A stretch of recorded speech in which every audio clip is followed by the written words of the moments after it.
ৰাজ্য চৰকাৰৰ বিজ্ঞান আৰু প্ৰযুক্তি মন্ত্ৰী কেশৱ মহন্ত ডাঙৰীয়াৰ সৈতে মই ছায়েন্স চিটি চাবলৈ আহিছিলোঁ। আমাৰ এই ছায়েন্স চিটিখন 150 বিঘা মাটিত আমি নিৰ্মাণ কৰি আছোঁ। প্ৰথম পৰ্যায় আমি 5 মাহ আগতে উদ্বোধন কৰিছিলোঁ। এতিয়া আৰু কেইবাটাও নতুন সংযোজন ইয়াত হ'ব আৰু মাৰ্চ 2027 চনলৈ এই ছায়েন্স চিটিখন পূৰ্ণাংগ হ'ব, বহুত নতুন নতুন এলিমেণ্ট ইয়াতে যোগ হ'ব।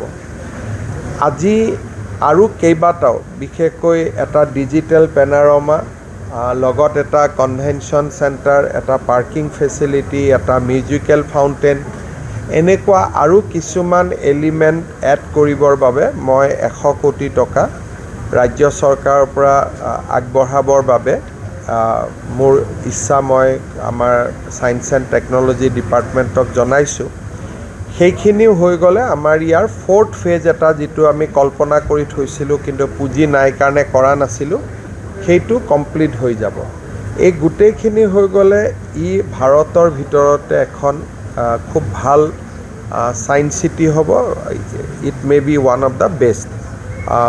মই আমাৰ ভাৰত চৰকাৰৰ সাংস্কৃতিক বিভাগ আৰু অসম চৰকাৰৰ বিজ্ঞান প্ৰযুক্তি বিদ্যা বিভাগে জইণ্টলি ইয়াক ডেভেলপ কৰি আছে আৰু মইতো ভাবোঁ যে মই বিশেষকৈ আহ্বান জনাম স্কুলৰ ছাত্ৰ ছাত্ৰী, কলেজৰ ছাত্ৰ ছাত্ৰী সকলোৱে যাতে ছায়েন্স চিটিলৈ আহে। বহুত শিকিব পৰা যাব, বহুত নতুন নতুন কথা জানিব পৰা যাব।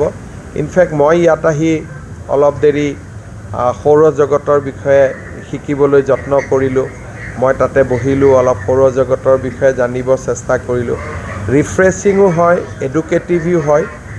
ইয়াত এনেকুৱা নহয় যে অকল সৰু ল'ৰা ছোৱালী আহিব পাৰে, ইভেন যিকোনো বয়সৰ মানুহ বা পুৰুষ মহিলা ইয়াত আহিলে খুব এনজয় কৰিব পাৰিব আৰু it is a very positive enjoyment. গতিকে মই সকলোকে ছায়েন্স চিটিলৈ নিমন্ত্ৰণো কৰিম যাতে আপোনালোকে চাব পাৰে। গুৱাহাটীৰ পৰা ইয়ালৈকে ASCCকো মই ক'ম যাতে ডেডিকেটেড বাছ ছাৰ্ভিচ চলিব পাৰে। ছায়েন্স চিটিলৈকে আহিব, আকৌ লৈ যাব। সেই বিষয়েও মই আজি মন্ত্ৰী ডাঙৰীয়াক কৈছোঁ, তেখেতে কথা পাতি ঠিক কৰিব।